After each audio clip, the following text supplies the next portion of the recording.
두 명의 유명한 영화 제작자가 비싼 식당에서 아침을 먹고 있습니다. 그들은 박스오피스에서 5억 달러를 벌어들인 매우 성공적인 영화의 속편에 대한 예산을 논의하고 있어요. 대본에 중요한 내용을 언급하고 있었기 때문에 아주 조용히 이야기하고 있었어요. 누군가가 그들의 말을 엿들을지도 모르니까요.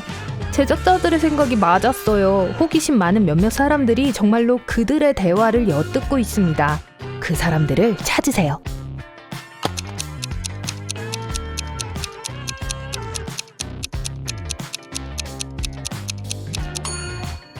옆 테이블에 있는 남자는 잡지를 거꾸로 들고 있어요. 분명히 잡지를 읽고 있지 않습니다. 저기 저 여자는 기자예요. 배낭에서 카메라 렌즈가 튀어나와 있어요. 보이시죠? 그리고 저 남자는 샐러드를 먹고 있습니다. 하지만 그의 긴 머리 속에 숨겨진 마이크를 볼 수 있어요. 아이스크림 트럭 앞에 세 사람이 줄을 서 있습니다. 첫 번째 남자는 아이스크림 장사로부터 콘을 건네받고 있어요. 그의 뒤에 있는 남자는 긴장하고 있어요. 손을 주머니에 넣고 있네요. 세 번째 남자는 쌍안경으로 무언가를 보고 있습니다. 이 중 누가 경찰관일까요?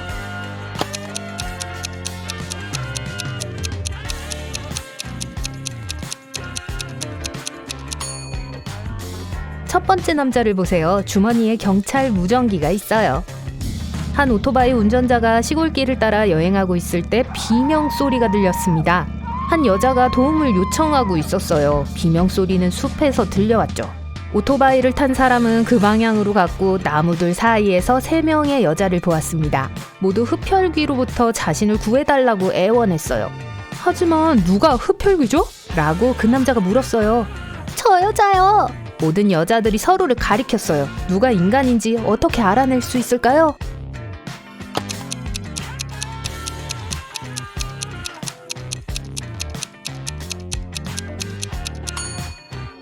오토바이에는 2개의 사이드 미러가 있어요. 핸들을 돌려 어떤 여자가 거울에 비치는지를 확인해야 합니다. 메리는 눈을 떴을 때 자신이 낯선 곳에 있다는 걸 깨닫습니다. 마지막으로 기억나는 건 공원을 걷고 있었던 것, 그리고 어둠뿐이에요. 방에 쓰레기가 많아요. 천장에 빨간 램프가 깜빡이고 있어요. 메리는 문을 통해 나갈 수 있어요. 문은 열려 있어요. 하지만 잠깐! 방에서 유용한 물건을 가져가야 합니다. 2가지 항목만 선택할 수 있습니다. 어느 것이 필요할까요?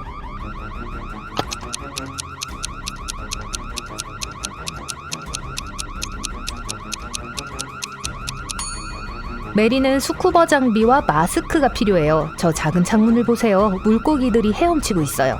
메리는 물속에 있습니다. 이 감옥에는 4명의 수감자들이 있는데 모두들 오래 수감된 죄수들 같아요. 1명 빼고 다요. 여기 새로운 사람이 있어요. 누군지 아시겠어요?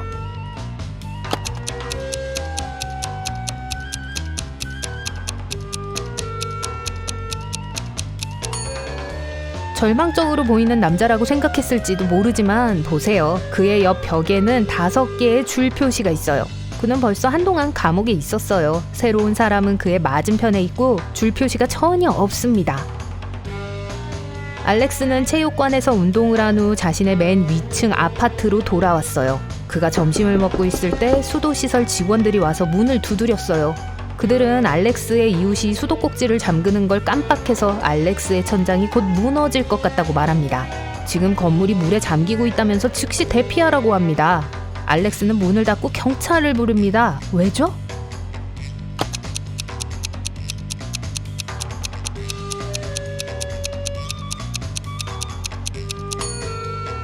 그는 맨 위층에 살아요. 물 때문에 천장이 무너질 수 없어요. 애니가 몇 년 동안 꿈꾸던 새 오토바이를 샀어요. 아침에 저녁에 오토바이를 타기 위해 그것을 닫고 차고를 닫고 출근했어요. 저녁에 차고를 열었을 때 오토바이가 없어졌다는 걸 발견했습니다. 3명의 이웃을 신문했어요. 에이드리언은 내가 정우의 장을 보러 갔는데 오토바이는 여전히 차고에 있었어요. 라고 말했습니다. 엔젤라는 해가 뜨기 전에 집을 나갔다가 방금 집에 돌아왔다고 말했어요. 케이트는 애니의 집에 전혀 신경을 쓰지 않았다고 말했어요. 취업 면접을 걱정하고 있었어요. 누가 오토바이를 훔쳤죠?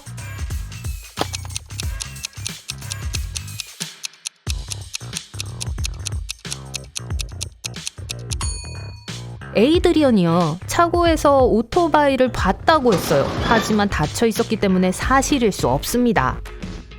파슨 양의 생일을 축하하기 위해 마련된 성대한 무도회가 있었고 마을의 절반가량이 초대되었습니다. 갑자기 건물 전체의 불이 몇 분 동안 꺼졌어요. 불이 다시 켜졌을 때 파슨 양의 아름다운 다이아몬드 귀걸이가 사라졌어요. 주요 용의자는 그녀의 먼 친척 실비아였어요. 하지만 실비아는 화장실에서 화장을 고치고 있었다고 말했어요. 바빴기 때문에 불이 꺼진 것도 알아차리지 못했다고 했죠. 파슨 양과 실비아 중 누가 거짓말을 하고 있을까요?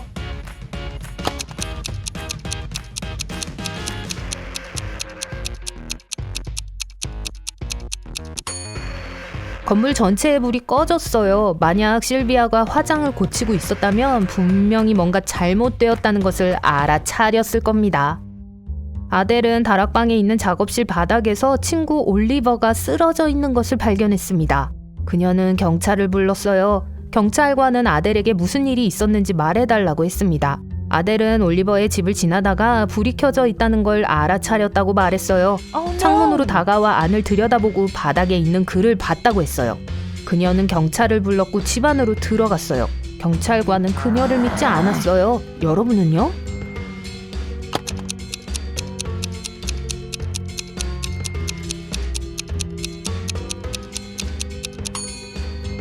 아니요, 수상해요. 그 남자는 다락방에 있었어요. 아델은 창문으로 그를 볼 수가 없었어요. 어느 비 오는 날 저녁, 마사가 집에 왔을 때 누군가가 그녀의 초콜릿바를 먹어버린 걸 발견했어요. 그녀는 자매들에게 누가 먹었는지 물었어요. 로라는 자기 방에서 운동을 하고 있었고 단 건 먹지 않는다고 말했어요. 애슐리는 다른 사람의 초콜릿을 절대 먹지 않는다고 말했습니다. 루나는 밖에서 정원의 식물에 물을 주고 있었다고 했어요. 그녀는 방금 집에 왔어요. 누가 거짓말을 하고 있을까요?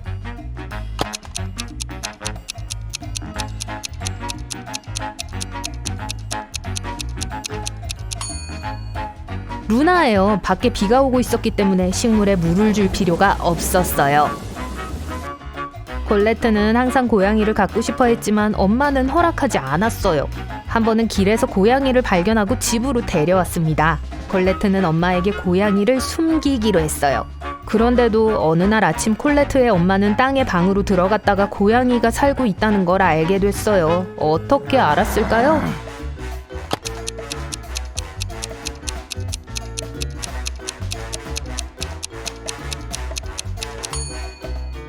콜레트는 반바지를 입고 있었고 다리에 긁힌 자국이 있었어요.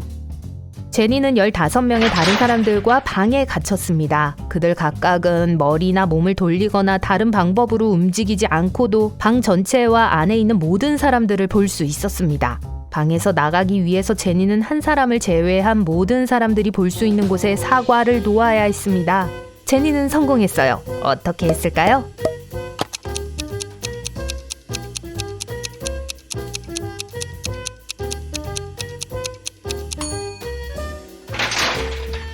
사과를 한 사람의 머리 위에 올렸어요. 늙은 선원이 해저에서 보물 상자를 꺼냈습니다. 그가 상자에서 금화 한 개를 꺼내자마자 해적 한 명이 앞에 나타났어요. 감히 내 보물에 손을 대다니! 해적이 말했어요. 당신의 인생의 절반은 바다에서, 나머지 절반은 육지에서 보내게 될 거요. 선원은 늙었고 자신이 얼마나 더 살 수 있는지 몰라요. 그는 어떻게 남은 인생의 절반을 바다에서 보낼 수 있을까요?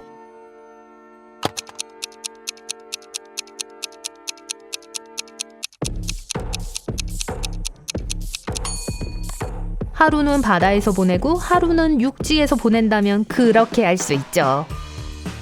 한 선생님이 학생들에게 시험을 통과하기 위해 한 질문에 답을 해야 한다고 했어요. 그는 서류 가방에서 빛나는 당구공을 꺼내 책상 위에 놓았습니다. 이 공이 존재하지 않는다는 것을 증명해 라고 선생님이 말했어요. 시험이 끝날 때까지 모든 학생들이 답을 썼지만 그중 한 명만 통과했습니다. 그 학생은 종이에 2 단어를 써서 합격점을 받았어요. 뭐라고 썼을까요?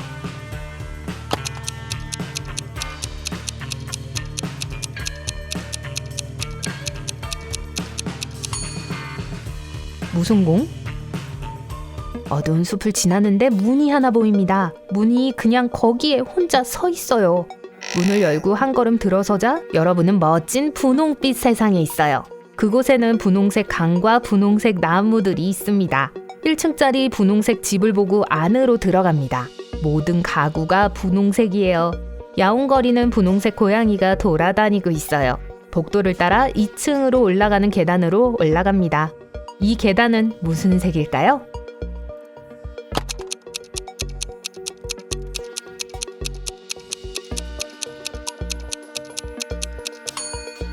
집에는 계단이 없어요. 1층짜리 집이에요. 기억나시죠?